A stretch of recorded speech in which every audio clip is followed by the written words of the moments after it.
మనల్ని నడిపించి ఇంతవరకు పాటల ద్వారా దేవుని నామాన్ని మహింపరచడానికి ప్రభు అనుగ్రహించిన కృపను బట్టి దేవాది దేవుడికి స్తుతులు చెల్లిస్తూ మీ అందరికీ వందనాలు తెలియపరుస్తున్నాను. పరిశుద్ధ గ్రంథం నుండి అపోస్తలుడైన పౌలు గారు ఫిలోమేనుకు రాసిన పత్రిక, అపోస్తలుడైన పౌలు గారు ఫిలోమేనుకు రాసిన పత్రిక ఒకే అధ్యాయం ఉంటది. దాంట్లో అపోస్తలుడైన పౌలు గారు ఫిలోమేనుకు రాసిన పత్రిక మొదటి నుంచి చదువుతాం. మొదటి వచనం నుంచి. క్రీస్తు యేసు ఖైదీనైన పౌలును, సహోదరుడైన తిమోతియును, నా ప్రియుడును జత పనివాడునైన ఫిలోమేనుకును, మన సహోదరి అయిన అపియాకును, తోడి యోధుడైన అర్కీపక్కునకును, నీ ఇంటనున్న సంగమునకును శుభమని చెప్పి రాయునది. మన తండ్రి అయిన దేవుని నుండి ప్రభు అయిన యేసుక్రీస్తు నుండి కృపయు సమాధానమును మీకు కలుగును గాక. నేను రాస్తూ కింద ఒక వచనాన్ని మీకు జ్ఞాపకం చేస్తాను, చూడండి. 8వ వచనం, మొదటి అధ్యాయం, అదే అధ్యాయంలో 8వ వచనంలో, కావున యుక్తమైన దానిని గూర్చి నీకు ఆజ్ఞాపించుటకు క్రీస్తునందు నాకు బహుధైర్యము కలిగి ఉన్నను. వృద్ధుడను ఇప్పుడు క్రీస్తు యేసు ఖైదీనయ్యున్న పౌలను నేను ప్రేమను బట్టి వేడుకొనుట మరి మంచిదనుకొని నా బంధకములలో నేను కనిన నా కుమారుడగు ఒనేసీము కోసము నిన్ను వేడుకొనుచున్నాను. ఫిలోమేను గారికి పత్రిక రాస్తూ ఒనేసీము అనే వ్యక్తి గురించి రాస్తున్నాడు ఈ మాటలు. మరి ఆ మాటలు ఏంటో మనం ధ్యానం చేసే ముందు ప్రభు యొక్క సహాయం కొరకు మనం చిన్న ప్రార్థన చేసుకున్నాం. సర్వాధికారి జీవాధిపతి మీ ఘనమైన నామానికి స్తుతులు నాయన, స్తోత్రాలు చెల్లిస్తున్నాం. ఇంతకాలము నాయన మీ కృప రాశి భద్రపరిచారు. ఈ సంవత్సరం అంతట్లో మీరు నాకు తోడై ఉన్నారు. ఇదిగో నాయన ఆఖరి నాయన పరిశుద్ధ దినము, ఆశీర్వాద దినము ఈ సంవత్సరంలో. ఇదిగో నాయన మీ యొక్క బలం మేము సమీపిస్తుండగా నాయన వాక్యం ద్వారా మమ్మల్ని పరిశుద్ధపరచండి.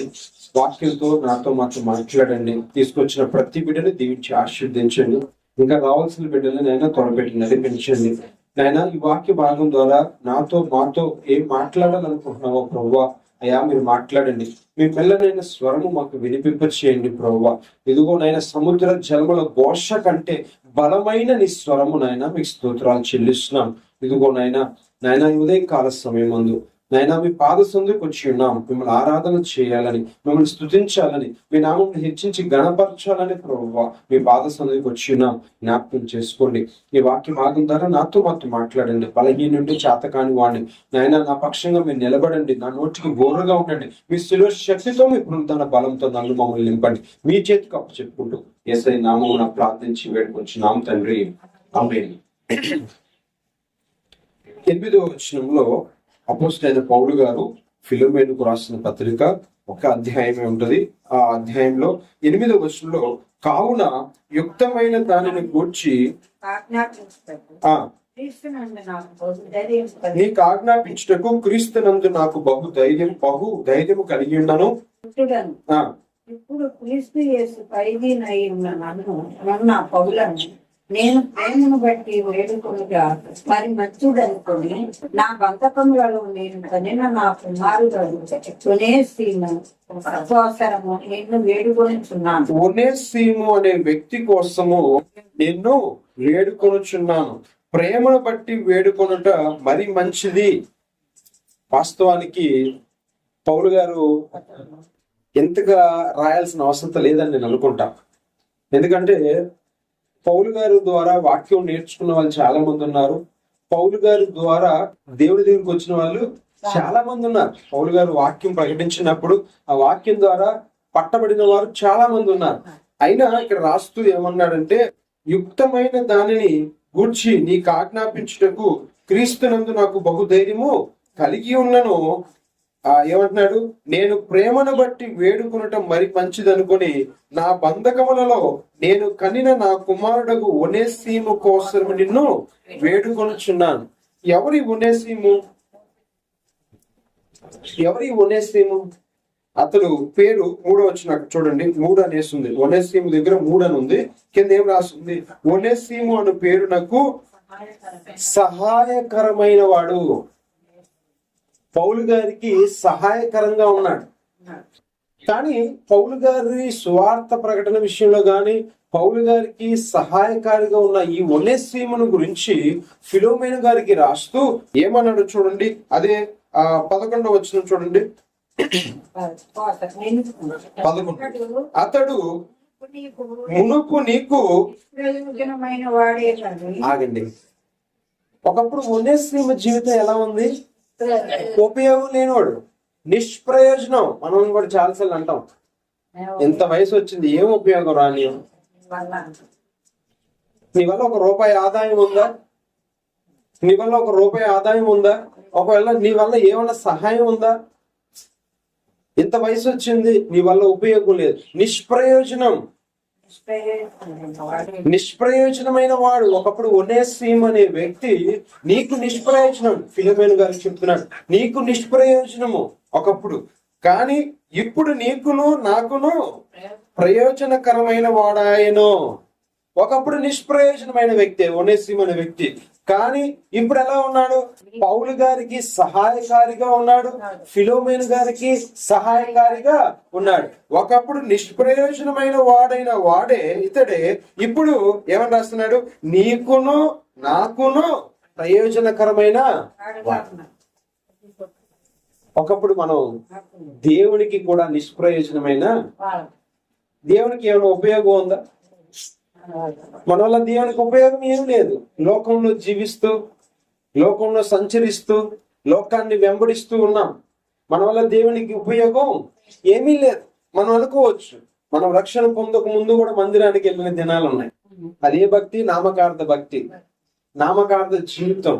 లోకంలో ఉంటూ, లోకంలో జీవిస్తూ, లోకాన్ని వెంబడిస్తూ, లోకానుసారంగా మనం బ్రతికినప్పుడు మందిరానికి వెళ్ళాం. కానీ అప్పుడు ఆ భక్తి దేవునికి నిష్ప్రయోజనం. నీ వల్ల ఉపయోగం లేదు. నువ్వు లోకంలో జీవిస్తూ దేవుని సన్నిధానానికి వచ్చి దేవునికి నువ్వు కృతజ్ఞతాస్తుతులు చెల్లించిన, దేవునికి నీ అర్పణ అర్పించిన, దేవునితో నీవు సహవాసం చేస్తున్నానని నీవు అనుకున్నా, అది దేవునికి ఉపయోగం. నువ్వు అనుకుని ఉండొచ్చు, అబ్బా నేను మందిరానికి వెళ్ళిపోతున్నాను, నేను పాటలు పాడేస్తున్నాను, లేదా నేను ఇంకోటి ఏదో చేస్తున్నాను, సేవకుడికి సహాయంగా ఉన్నాను అని అనుకున్నావు. కానీ అది ఎలాంటిదట? నిష్ప్రయోజనమైన జీవితం. అప్పుడు క్రీస్తుకు నీవు నిష్ప్రయోజనమైన వాడవు. వినండి, అప్పుడు క్రీస్తుకు నిష్ప్రయోజనం. నువ్వు మందిరానికి వెళ్ళినా, మందిరంలో ఎంత పరిచర్య చేసినా, మందిరంలో ఉన్న అవసరతలు నువ్వు ఎంత తీర్చినా అది నిష్ప్రయోజనమే. కానీ ఎప్పుడైతే క్రీస్తు రక్తంలో కడగబడ్డావో, క్రీస్తుని నీ సొంత రక్షకుడుగా నువ్వు అంగీకరించావు, ఈ పాపాన్ని విడిచిపెట్టావో, ఇప్పుడు నువ్వేమై ఉన్నావు? క్రీస్తుకు ప్రయోజనకారి, క్రీస్తుకు నువ్వు ఇప్పుడు ఉపయోగపడే వ్యక్తి, క్రీస్తుకు నువ్వు కావాలి. ఒనేసీము జీవితం కూడా ఇక్కడ అట్లాగే ఉంది. ఒనేసీము జీవితము ఒకప్పుడు నిష్ప్రయోజనమైన వాడు, ఎందుకు ఉపయోగం లేనివాడు. ఉదయకాల సమయం అందులో ప్రభు మనతో మాట్లాడే మాట ఏంటంటే, క్రీస్తు లేని జీవితం నిష్ప్రయోజనమైన జీవితం. క్రీస్తు నీ జీవితంలో లేకుండా నువ్వు సేవకుడి దగ్గర నువ్వు సేవ చేసినా, నువ్వు సంఘంలో పరిచర్య చేసినా, సంఘానికి ఎంత ధారాళంగా నువ్వు కానుకలు ఇచ్చినా, అదంతా కూడా ఏమవుతుంది? నిష్ప్రయోజనమే. క్రీస్తు లేకుండా ఏ వ్యక్తి జీవితమైనా నిష్ప్రయోజనం. మట్టిగా ఉంటే దానివల్ల ఏమైనా ఉపయోగం ఉంటుందా? మట్టిని తీసుకొని సారె పైన పెట్టి ఆ కుమ్మరి ఒక రూపునిస్తే దానికి ఒక కొండ అవుతుంది. ఆ కొండ మనకి దాహాన్ని తీరుస్తుంది. మట్టి ముద్దగానే ఉందనుకోండి, ఏం ఉపయోగం? దాంట్లో పిచ్చి మొక్కలన్నీ మొలుస్తా ఉంటాయి. పిచ్చి మొక్కలు మొలిస్తే ఫలాలు ఉంటాయా? దానివల్ల ఏమైనా ఉపయోగం ఉందా?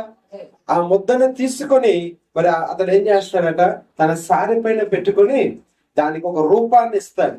ఇచ్చిన తర్వాత అది కొండ, ముంతో ఏదో ఒక పాత్రగా మార్చబడుతుంది. ఒకప్పుడు మనం కూడా దేవునికి ఎలాంటి వారం? నిష్ప్రయోజనమైన వారము, దేనికి పనికిరాని వారు.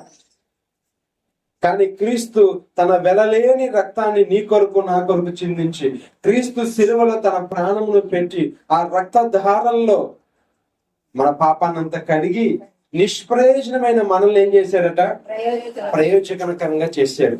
ఏంటి ఆ ప్రయోజనం? నీ వల్ల దేవునికి ఏంటి ప్రయోజనం? నువ్వేం చేస్తే దేవునికి ప్రయోజనం చెప్పండి. ఒకప్పుడు నిష్ప్రయోజనమైన ఈ జీవితాన్ని దేవుడు తన రక్తం చిందించి తన ప్రాణం పెట్టి నీకు ఒక రూపాన్ని ఇచ్చాడు. అవునా? మంచిగా ఉన్న నిన్ను తన సారి పైన చేసుకొని ఒక రూపాన్ని ఇచ్చాడు. ఆ రూపం దేనికి? ఆయన క్రీస్తు స్వరూపంలోకి మార్చబడాలి. ఏ రూపాన్ని ఇచ్చాడు? క్రీస్తు స్వరూపాన్ని మనకు అనుగ్రహించాడు. చూడండి, పేతురు రాసిన పత్రిక, మొదటి పత్రిక, అపోస్తలుడైన పేతురు గారు రాసిన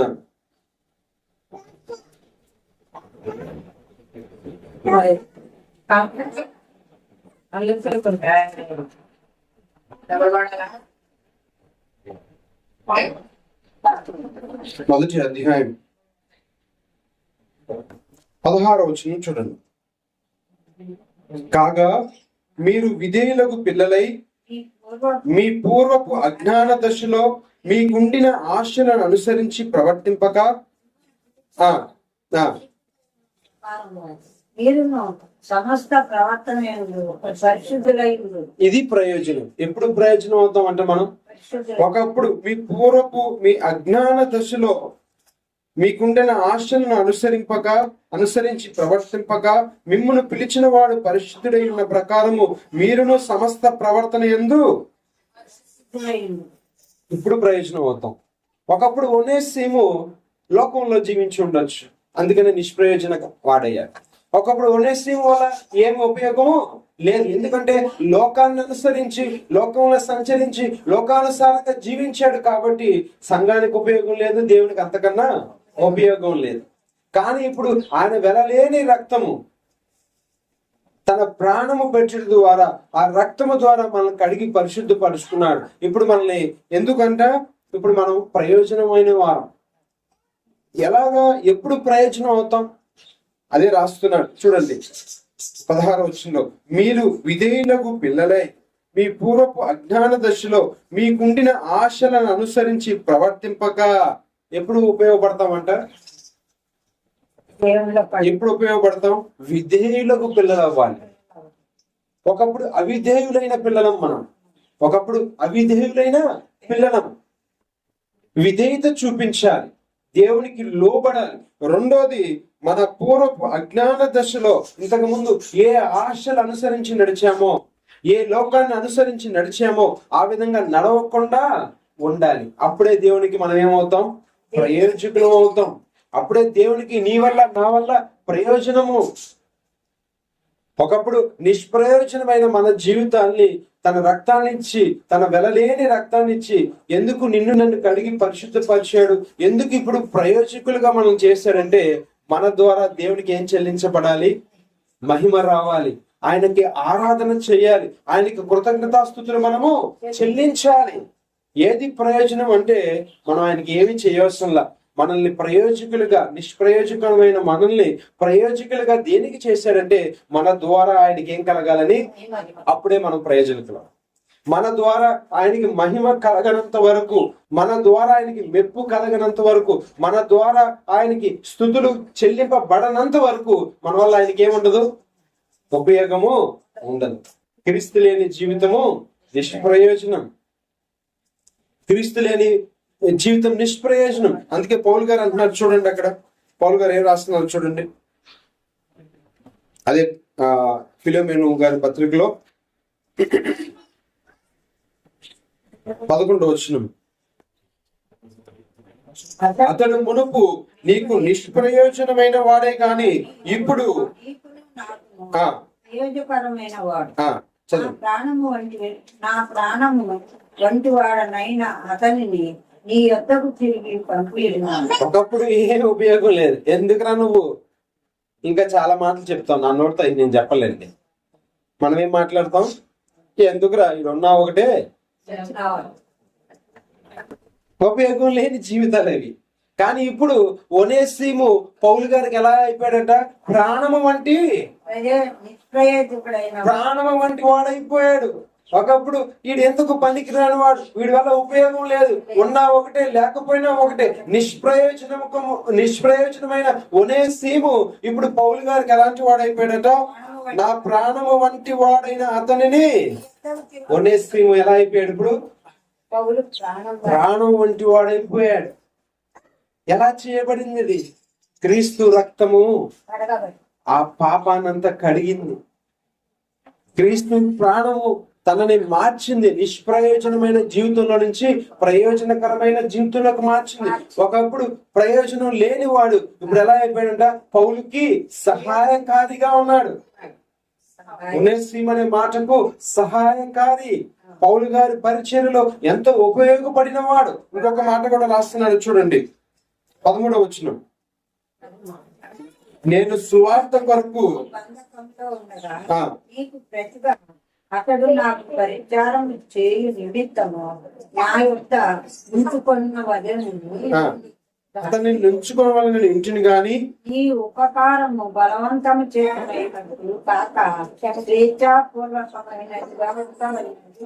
ఈ సమ్మతి లేక ఏమీ చేయుటకు నాకు ఇష్టం లేదు. అతడి ఇక మీదట దాసుడుగా ఉండక దాసుని కంటే ఎక్కువ వాడుగా ఆగండి. ఏమైపోయాడు ఇప్పుడు? దాసుని కంటే ఇక దాసుడు కాదు అతడు, దాసుని కంటే ఎక్కువ. చాలా మంది సేవకులు వాళ్ళ కింద సేవకుల్ని దాసులుగానే చూస్తారు. కానీ పౌలు గారికి అతడు ఎలాంటి వాడైపోయాడట? దాసుడు కంటే ఒకప్పుడు అతనిని నీ స్థానంలో అతనిని నా కొరకు పరిచర్య కొరకు ఉపయోగించుకోవాలనుకున్నాను, నాకు సహాయకారిగా ఉంచాలనుకున్నాను. కానీ ఇప్పుడు అలాంటి జీవితంలో నుంచి ఒనేసిము పౌలు గారికి ఎంత దగ్గర అయిపోయాడట? ప్రాణము వంటి వాడిగా అయిపోయాడు. రెండోది, దాసుడి కంటే ఎక్కువ వాడిగా అయిపోయాడు. నిష్ప్రయోజనమైన వాడి జీవితం ఇప్పుడు ఎలా ఉందో చూడండి. క్రీస్తులోకి వస్తే నిష్ప్రయోజనమైన జీవితంలో నుంచి ఎప్పుడైతే యేసు ప్రభు దగ్గరికి వచ్చాడో పౌలు గారి ప్రాణం వంటి వాడు అయిపోయాడు. పౌలు గారికి దాసుని కంటే ఎక్కువ వాడుగా అయిపోయాడు. చాలా మంది సేవకులు వారి కింద సేవకులను ఎలా చేస్తారంటే, ఓ పనవాడు, అలా బరువులు మోసేవాడు, వాళ్ళ ఇళ్లలో పని చేసేవారు, ఇలా చూస్తారు, పనివాడిగానే చూస్తారు. కానీ పౌలు గారు చూడండి ఏం చేస్తున్నాడు? దాసుని కంటే ఎక్కువ. ఇక దాసుడు కాదు అతను, నా ప్రాణం వంటి వాడు. అంటే ఎంత సమానమైన స్థాయిని ఇచ్చాడో పౌలు గారు అతనికి మీరు అర్థం చేసుకోవచ్చు. చూడండి ఇంకా 15వ వచనం కూడా చూడండి. 15 అతడి ఇక మీదట దాసుడుగా ఉండక కంటే ఎక్కువ వాడుగాను ప్రియ సహోదరుడు. ఏ స్థితిలోకి వచ్చేసాడు ఇప్పుడు? ఒకప్పుడు పరిచర్యలో సహాయకారిగా ఉన్నాడు, కానీ ఇప్పుడు ఏ స్థాయిలోకి వచ్చాడు? దాసుడు కంటే సహోదరు స్థాయి, సమానమైన స్థాయికి వచ్చేసాడు. సమానమైన స్థాయి, సహోదరుడుగాను, విశేషముగా నాకును, శరీర విషయమును, ప్రభు విషయమును, మరి విశేషముగా నీకును ప్రియ సహోదరుడుగాను నీ యొద్ద ఎల్లప్పుడూ ఉండుటకే కాబోలు అతడు కొద్ది కాలం నిన్ను ఎడబాసి. కొంతకాలము ఫిలోమేన దగ్గర నుంచి పౌలు గారి దగ్గరికి వచ్చాడు. కొంతకాలము పౌలు గారి దగ్గర సహకారిగా ఉన్నాడు. అతడు సహకారిగా ఉన్నప్పటి పరిస్థితి కంటే ఇప్పుడు మళ్ళీ ఫిలోమేన దగ్గరికి వెళ్ళేటప్పుడు ఎలాంటి వాడిగా ఉన్నాడు? సహోదరుడుగా అయిపోయాడు, ప్రాణము వంటి వాడుగా అయిపోయాడు కదా. ఇంకొక మాట కూడా రాస్తాడు చూడండి, అక్కడ చాలా బాగుంటుంది ఆ మాట. 17వ వచనం చూడండి. కాబట్టి నీవు నన్ను నీతో పాలివాణిగా ఎంచిన ఎడల నన్ను చేర్చుకున్నట్టు అతనిని చేర్చుకున్నా. అయా ఫిలోమేను, ఒకప్పుడు ఒనేసిము నీకు పనికిరాని వాడే. వినాలి,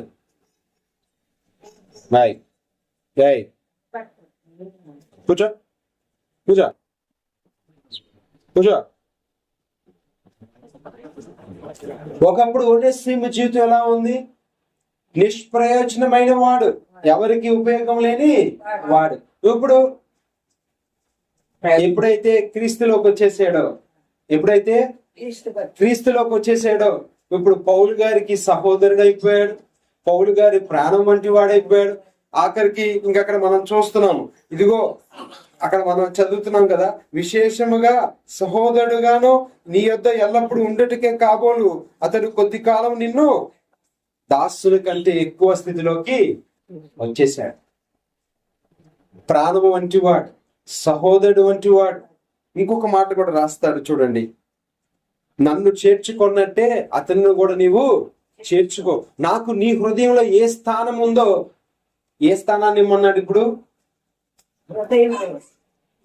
ఫిలోమేనుతో అంటున్నాడు, ఫిలోమేను నేను వస్తే నువ్వు నాకు ఎలాంటి ఆతిథ్యం ఇస్తావో, నేను ఏది అడిగినా నువ్వు ఏం చేస్తావో, ఎలా చేస్తావో, నాకు ఎంత ప్రాధాన్యత ఇస్తావో నాకు ఇచ్చినట్టే ఒనేసిముకు కూడా అదే రాశాడు 17వ వచనంలో. కాబట్టి నీవు నన్ను నీతో పాలివానిగా ఎంచిన ఎడల నన్ను చేర్చుకున్నట్టు నాకు ఏ స్థానం ఉందో నీ హృదయంలో అతనికి కూడా అదే స్థానం ఇవ్వు.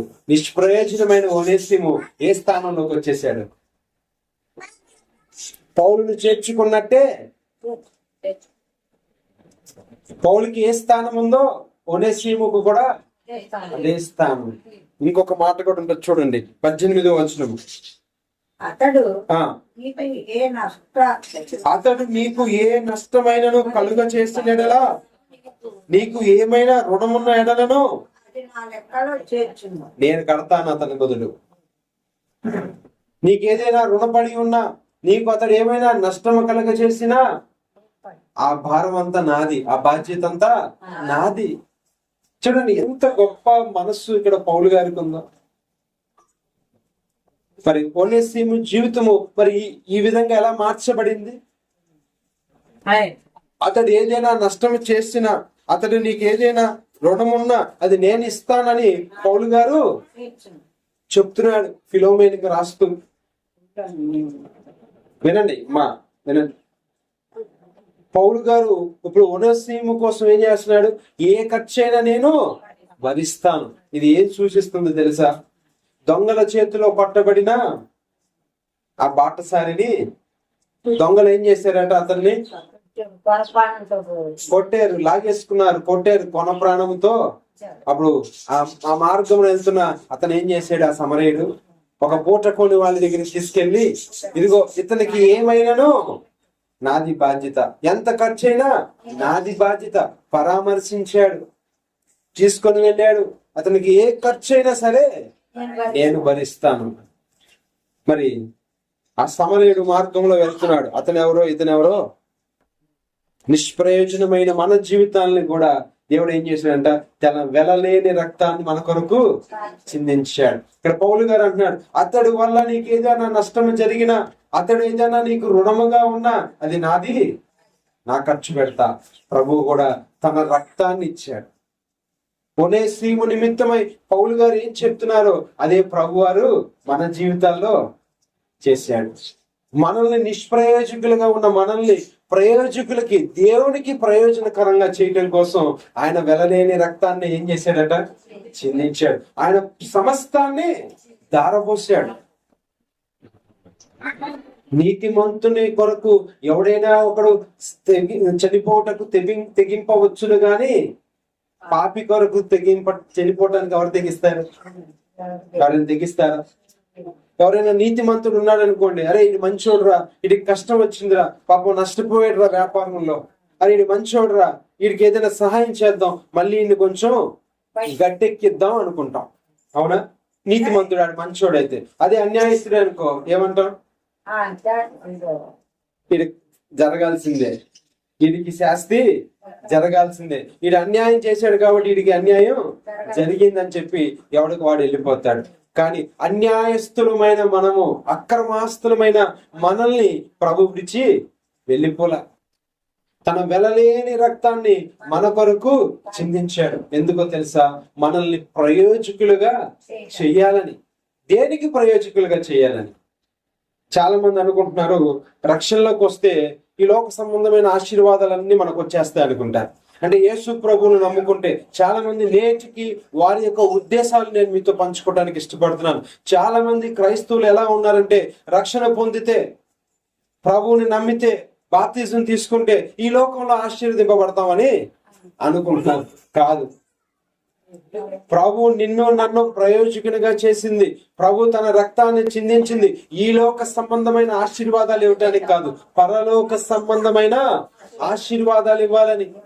ఆయన వెలలేని రక్తాన్ని చిందించి నిష్ప్రయోజనమైన నీ జీవితాన్ని ప్రయోజనకరమైన జీవితంగా మార్చడానికి గల కారణం ఏంటంటే ఏమి ఇవ్వాలని? పరలోక సంబంధమైన ఆశీర్వాదాలు ఇవ్వాలని. చాలా మంది ఏమనుకుంటున్నారంటే ఈ లోకంలో మరి యేసు ప్రభువును నమ్ముకుంటే ఈ లోకంలో ఆశీర్వదింపబడతాం అనుకుంటున్నారు, ఈ లోక సంబంధంగా మరి దీవెనలు పొందుదాం అనుకుంటున్నారు.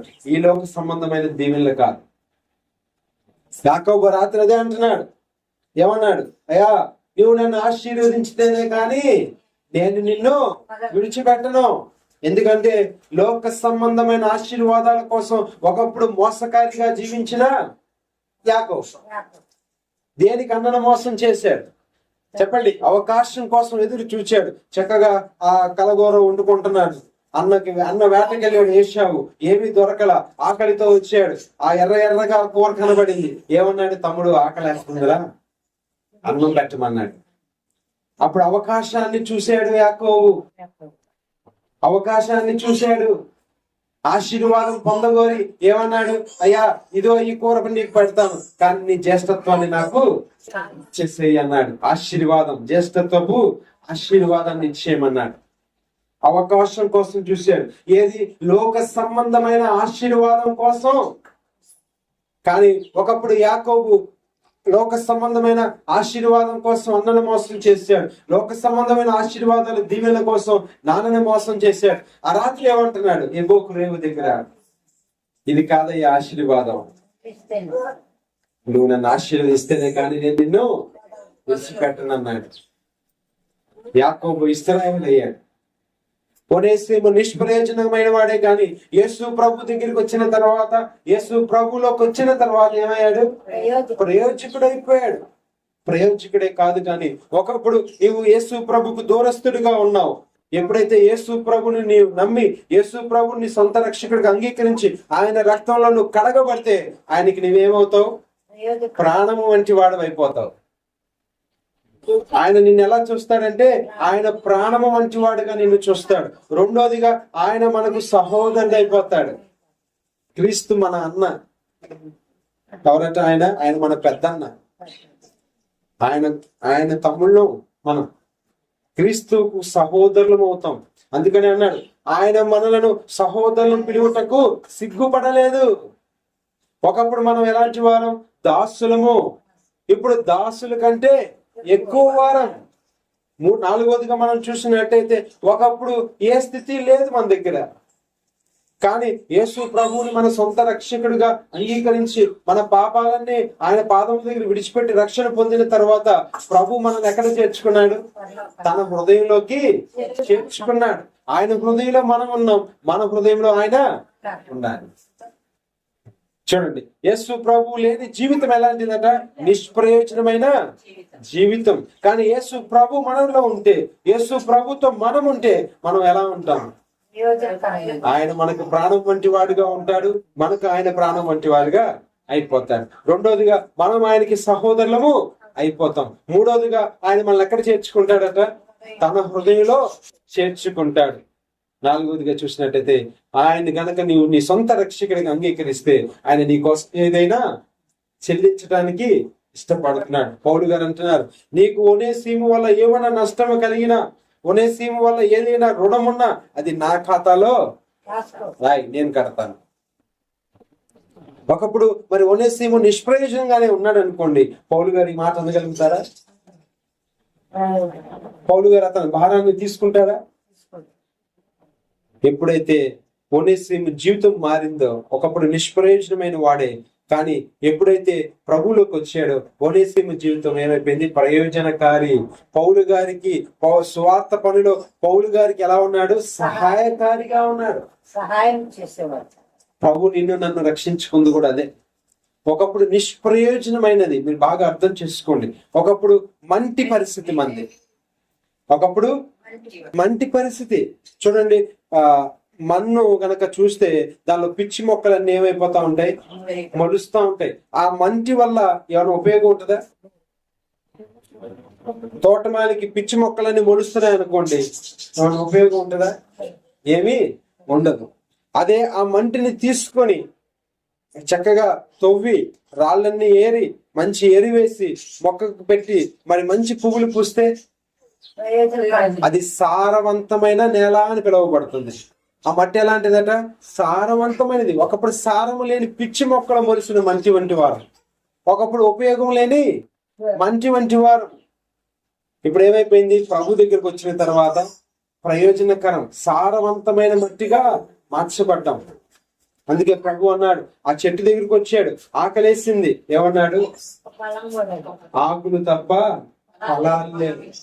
నిష్ప్రయోజనం. ఏం చేయబడింది? ఆ చెట్టును చూసి ఏం చేశాడు? సరే బయట తీసుకో, బయట ఆడచ్చు, బయట ఆడచ్చు, చాలు బయట ఆడు.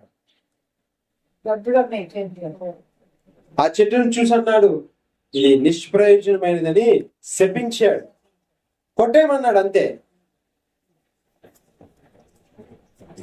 ఏమి ఉపయోగం లేని చెట్టు వంటి మన జీవితాన్ని నిష్ప్రయోజనమైన ఒక మాట ఉంది, కారు ద్రాక్షాలు కాసే చెట్టు వంటి వారు. ఒకప్పుడు కారు ద్రాక్షాలు అంటే చేదైన ఫలాలు, నిష్ప్రయోజనం.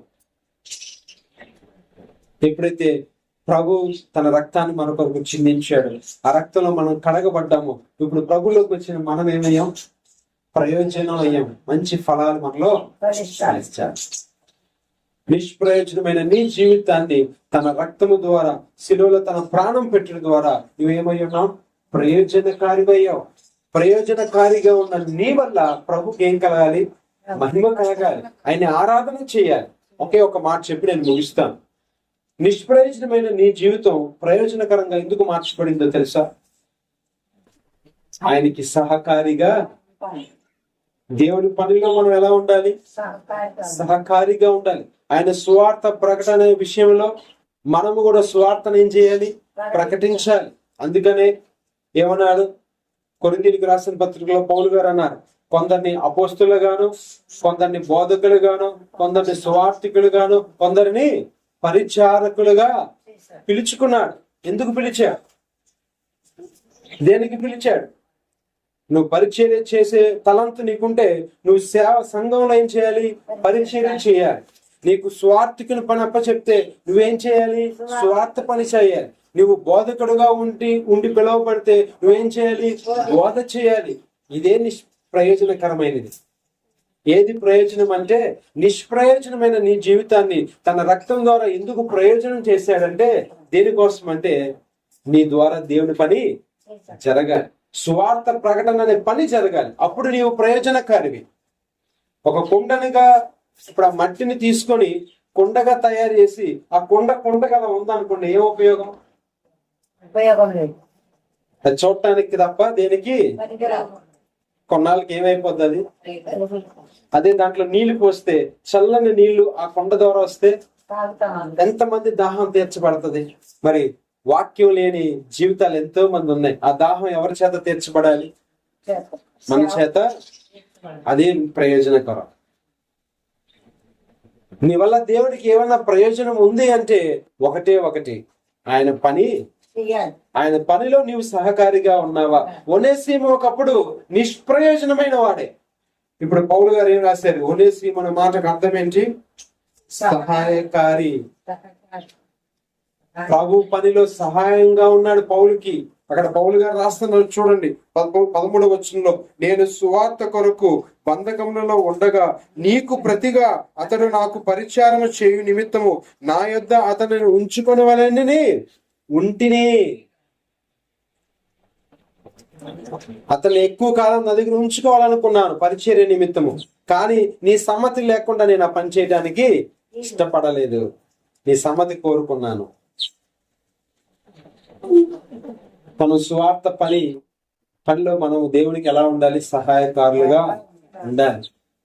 అందుకే అన్నాడు, సమస్త సృష్టికి వెళ్ళి ఏం చేయమన్నాడు? సువార్త ప్రకటన చేయాలి. ఆ భారం మన మీద మోపబడి ఉంది. ఎందుకంటే కాలం గతించిపోతుంది, ప్రభు రాకడ సమీపంగా ఉంది. ఇంకా రక్షణ లేని వారు చాలా మంది ఉండిపోయారు. మనం దేవుని పనిలో సహాయకారులుగా ఉండాలి. దేవుడు నిన్ను నన్ను నిష్ప్రయోజకులుగా ఉన్న మనల్ని ఆయన ఎందుకు ప్రయోజకులుగా చేశాడంటే ఆయన పనిలో మనం సహాయకారులుగా ఉండాలి. ఆయన పనికి సహాయపడే వారంగా మనము ఉండాలి. అందుకనే ఆయన వెలలేని రక్తాన్ని నీ కొరకు నా కొరకు చిందించాడు. నీవు నేను ఎందుకు రక్షింపబడ్డాం? ఇంకా లోకంలో చాలా మందికి ఏమి లేదు. ఇంకా ఒక మాట అడిగాడు శిష్యుడు, అయ్యా నువ్వు మాకు మాత్రమే ఎందుకు కనపరుచుకున్నావు? ఆ శిష్యులు అందరు ఉన్నారు, అక్కడ గొప్ప జన సమూహం ఉంది. ఈయన ఆ ప్రవక్త, ఈయన ఈ ప్రవక్త, ఈయన ఈ ప్రవక్త అని అనుకుంటున్నారు. అప్పుడు శిష్యుల్ని దేవుడు అడిగాడు, వాళ్ళందరూ నన్ను ఎవరో అనుకుంటున్నారు కదా, అసలు మీరైతే నన్ను ఏమనుకుంటున్నారు అన్నారు. అప్పుడు పేతురు గారు ఏం చెప్పారు? నీవు దేవుని కుమారుడవు, నీవు పరిశుద్ధుడవు, నీవు దేవుని కుమారుడు అన్నాడు. ఆ 12 మందికే ఎందుకు దేవుడు కనపరుచుకున్నాడు? మిగతా వారి కనులు ఎందుకు మూయబడ్డాయి? లోకంలో చాలా మంది గనులు ఉన్నారు, జ్ఞానులు ఉన్నారు, ఐశ్వర్యవంతులు ఉన్నారు, మనకంటే గొప్పవారు ఉన్నారు. వారందరినీ కాదని దేవుడు నిన్నే ఎందుకు రక్షించుకున్నాడు? దేవుడు నన్నెందుకు రక్షించుకున్నాడు? దేవుడు నీతో ఎందుకు మాట్లాడాడు? నాతో ఎందుకు మాట్లాడాడు? నీ కోసం నా కోసం మరి తన ప్రాణాన్ని పెట్టాడు. నీతోనే నీకే ఎందుకు ఆ రక్షణ ఇచ్చాడు? ఒకసారి ఆలోచించు. అంటే మిగతా వారు పనికిరాని వారేనా? నిన్ను నన్ను తన రక్షణలోనికి ఎందుకు నడిపించాడంటే ఆయన పనిలో మనం ఎలా ఉండాలని, సహకారులుగా ఉండాలి అని. నశించిపోయే ఆత్మలు మన ద్వారా ఏం చేయబడాలి? రక్షణ పొందాలి. అందుకే నిన్ను నన్ను ప్రయోజనకారిగా ఎందుకు చేసుకున్నాడంటే ఆయన పని మనం చేయాలి, ఆయన పనిలో సహకారులుగా ఉండాలి అని. ఇక్కడ ఓనేసిము జీవితాన్ని మనం చూస్తున్నాం. పౌలు గారు అంటున్నారు, అతడి వల్ల ఏ నష్టం అయితే అయిందో, ఏమన్నా అయితే నేను ఇస్తాను నీకు. ప్రభు కూడా ఆ నష్టాన్ని ఎవరు భరించారు? మన పాపముల నిమిత్తమై, మన అతిక్రమముల నిమిత్తమై మనం చెల్లించాల్సిన ఆక్రయధనాన్ని ఆయన చెల్లించాడు. ఆయన మనల్ని విడిపించుకున్నాడు. ఆయనకి మనం కృతజ్ఞతాస్తుతులు చెల్లిద్దాం, ఆరాధన చేద్దాం. అయ్యా ఒకప్పుడు నిష్ప్రయోజనమైన జీవితం నాది, దేనికి పనికిరాని జీవితం ఈరోజు ప్రయోజనకరమైన జీవితంగా నన్ను మార్చేవు ప్రభు. ఈరోజు నీకు నేను ప్రయోజనకరంగా ఉన్నాననేది ఎంత సంతోషకరమైన వార్త. చూడండి, ఆ మట్టిని చూస్తే అంత అందం అనిపించదు. మట్టి కుండగా మలిస్తే, మట్టి ఒక తోట కుండగా అంటే చెట్లు పెట్టుకునే కుండగా ఆ పాటుగా మారిస్తే ఎంత అందంగా ఉంటది. దానివల్ల ఎంత ఉపయోగం ఉంటది. ఒక కుండలో నీళ్లు పోస్తే చల్లని నీళ్లు వస్తాయి, దానివల్ల దాహం తీరుతుంది. ఒక మట్టి ముద్దను తీసుకొని మరి ఆ యొక్క తొట్టిగా చేస్తే, దానిలో ఒక చెట్టు పెడితే దాని నుంచి వచ్చే ఫలాలను చూస్తే ఎంత అందంగా ఉంటది. మరి మట్టిగా ఉన్న నిన్ను దేవుడు ఏ విధంగా మలిచాడు? మళ్ళీ నీ వల్ల ఏమైనా ఫలాలు ఉన్నాయా? నీ వల్ల ఎవరిమైనా దాహం తీర్చబడుతుందా? నీ వల్ల ఎవరికైనా ఫలాలు కనబడుతున్నాయా? నీ ఫలాలు ఎవరికైనా అందించబడుతున్నాయా? నీ ద్వారా వచ్చిన ఫలాలు ఇంకొకరు రుచి చూస్తున్నారా? మరి నిష్ప్రయోజనమా ప్రయోజనమా? ఇప్పుడు మనం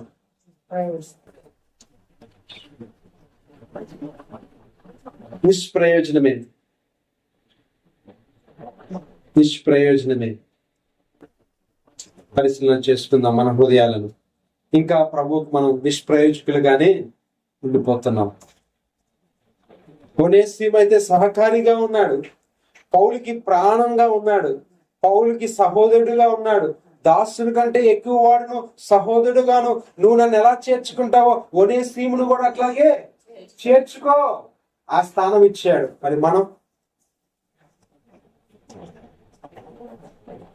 దేవుని పని మనం ఎంత చేస్తే దేవుడికి మనం అంత ప్రాణప్రియులము అయిపోతాం.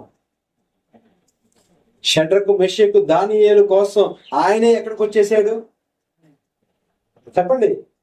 తన ప్రియుల కోసం ఆయన ఎక్కడికి వచ్చాడు? సింహాల బోన్లోకి వచ్చాడు, అగ్ని గుండంలోకి వచ్చాడు. ఎందుకంటే వారి ద్వారా అక్కడ దేవుని పని జరుగుతుంది. తన ప్రియుల కోసం ఆయన అగ్నిగుండంలో కూడా వచ్చి నుంచున్నాడు. అంటే వారు ఎంత ప్రియులో దేవునికి అర్థం చేసుకోండి. షడ్రకు మెషకు అబేద్నెగోలు ఎంత ప్రియులైతే వారి కోసము ఆయన ఎక్కడికి వచ్చాడు? అగ్నిగుండంలోకి వచ్చి కూర్చున్నాడు. దానియేలు ఎంత ప్రియుడైతే వచ్చి సింహాల గోన్లో దానియేలు కోసం వచ్చి కూర్చున్నాడు. మరి నువ్వు ఎంత ప్రియుడివి, నేనెంత ప్రియుడును?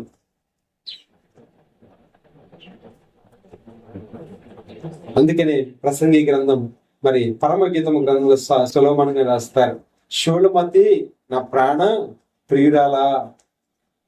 మనం ఆయనకి ఎంత ప్రియులుగా ఉన్నాం? మనం ప్రియులుగా చేయబడాలి. ఆయన ప్రాణం వంటి ప్రాణం వారుగా మనం అవ్వాలంటే మనం ఏం చేయాలి? దేవుడి పని చెయ్యాలి. ఒనేసిము సహకారిగా ఉన్నాడు కాబట్టి పౌలు గారు ఏమంటున్నాడు? నా ప్రాణం వంటి వాడు అతను, నాకు సహకారిగా ఉన్నాడు, ప్రాణం వంటి వాడు అయిపోయాడు. మనకి ఏ చిన్న చిన్న విషయాల్లో ఎవరైనా మనకి మన బంధువులు గాని మన స్నేహితులు గాని మనకి సహకారులుగా ఉన్నారనుకో, మనం వాళ్ళని ఎలా భావిస్తాం? మన కుటుంబ సభ్యులుగానే భావిస్తాం. వివాహ సందర్భాల్లో గాని ఏదైనా కొంచెం భారమైన పరిస్థితుల్లో ఎవరైనా హాస్పిటల్లో ఉన్నప్పుడు మన కుటుంబ సభ్యులు ఎవరైనా హాస్పిటల్లో ఉన్నప్పుడు మనకి తెలిసిన వారు వచ్చి కొంచెం మనకి సహాయకారులుగా ఉన్నారనుకోండి, మనం ఎంత హ్యాపీ ఫీల్ అవుతాం? మన భారాన్ని మోస్తున్నప్పుడు, అంటే మనతో పాటు వారు ఉండి ఆ పరిచర్య చేసే విషయంలో గాని మరి అక్కడ సపరివారాలు చేసే పని విషయంలో గాని మనకి సహకారులుగా ఉన్నారనుకోండి, మనం ఎంత సంతోషిస్తాం? వారిని ఇంకేమంటాం మనం? అమ్మో నా బంధువులు పట్టించుకోలేదు కానీ వాళ్ళు ఏమి కాకపోయినా వాళ్ళు నాకు ఎంతో సహాయం. మనం వాళ్ళకి ఏ స్థానాన్ని ఇస్తున్నాం? ప్రభు పనిలో కూడా మనం ఆ విధంగా పని చేస్తే ప్రభు మనల్ని ఏం చేస్తాడట? తన ప్రాణ ప్రియుడుగా ఎంచుతాడు. ప్రభు పని చేయాలి, దేవుని పని మనం చేయాలి. ఎందుకంటే ఆయన నీ కోసం నా కోసం తన వెలలేని రక్తాన్ని ఖర్చు పెట్టాడు. నిష్ప్రయోజనం నీకు రూపాయి. చాలా మంది అంటాం, ఎందుకురా నీ మీద ఎంత ఖర్చు పెట్టినా దండగే. చదవకుండా నేను చూడండి ఏమంటాం? ఎందుకురా నువ్వు చదవ పెట్టవు, నీకు ఎంత ఖర్చు పెట్టినా ఉపయోగం లేదు. మరి ఒకప్పుడు మనం కూడా నిష్ప్రయోజనమే. ఏమైనా ఉపయోగం ఉందా మన వల్ల దేవునికి? నిష్ప్రయోజనమైనప్పటికీ కూడా ఆయన తన వెలలేని రక్తాన్ని మన కొరకు చెల్లించాడు. నేను ప్రయోజనకారిగా చేశాడు. అందుని బట్టి దేవాది దేవునికి మనం ఏం చెల్లించాలి? కృతజ్ఞతాస్తుతులు చెల్లించాలి. ఆయన ఆరాధన చేయాలి. హృదయపూర్వకంగా మనం ఏం చేయాలి? ఆరాధన చేయాలి. ఒకప్పుడు నా జీవితం నిష్ప్రయోజనమైనది, ఒకప్పుడు నేను ఎందుకు పనికిరాని వాడిని, ఏ ప్రయోజనం నీకు లేదు, కానీ నీ వెలలేని రక్తాన్ని నా కోసం చెల్లించి నీ ప్రాణాన్ని పెట్టి నన్ను ప్రయోజనకరంగా చేసుకున్నాం. ఇదిగోనైనా నీ పనిలో నేను ఉపయోగపడాలని ప్రార్థన చేయను, ఆరాధన చేయను. దేవుడి కొద్ది మాటలు దీవించుగాక. ఆమేన్. ఆరాధన చేద్దాం. ప్రభు శరీరానికి సాదృశ్యం ఉన్న రొట్టె, అలాగే ప్రభు రక్తానికి సాదృశ్యం ఉన్న ద్రాక్ష రసం మన మధ్యలో ఉంది. మరి ఆ యొక్క బల్ల కొరకు కృతజ్ఞతాస్తుతులు చెల్లించండి. బల్ల పరిశుద్ధపరచబడిన లాగున ఆరాధన చేయండి. బల్ల కొరకు కృతజ్ఞతాస్తుతులు చెల్లించండి. నిష్ప్రయోజనమైన నీ జీవితాన్ని ఆయన ప్రయోజనకరంగా చేశాడు. ఆయన చేసిన మేలుని జ్ఞాపకం చేసుకుంటూ ఆయన ఆరాధన చేద్దాం. హృదయపూర్వకంగా కృతజ్ఞతాస్తుతులు చెల్లిద్దాం. ఆయనకి కృతజ్ఞతాస్తుతులు చెల్లిద్దాం. మన స్థుతుల పైన ఆయన ఆశ్చర్యంగా ఉండాలని ఆశపడుతున్నాడు. కృతజ్ఞతాస్తుతులు చెల్లిద్దాం. మా ప్రార్థన.